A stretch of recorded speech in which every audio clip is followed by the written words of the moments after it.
Сәлем достар.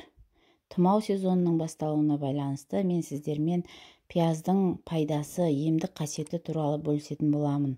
Каналыма тіркеліп, қоңыраушаны белгілеп, лайк басып алыңыздар. Достар, толығырақ описаниеге қалдыратын боламын. Кеттік достар. Осылай орташа пиязымызды алып, өте жұқа етіп турап аламыз. Содан кейін ыдысымызға салып, үстіне 2 шай қасық қант, яғни шекер сеуіп, жарты сағатқа 40 минутқа қойып қоямыз.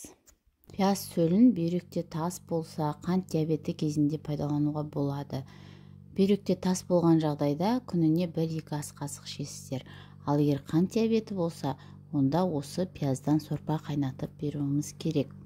Достар, сонымен қатар бұл пияздың сөлімен шашты да қалыпқа келтіруге болады, жараларды да емдеуге болады екен.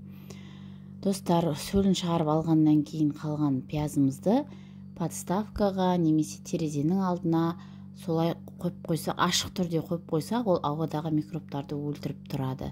Және бір ғана тәулікте қайтадан ауыстырып тұруымыз керек. Мінекей достар, тамаша болып, жарты сағаттан кейін соғы шықты. Осы соқты қасықпен өстіп мыжғылап шығарса да болады, болмаса марлеге салып сығып шығарса болады.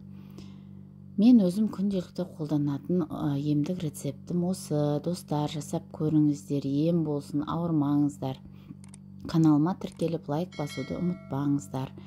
Достарыңызбен бөліссеңіздер болады.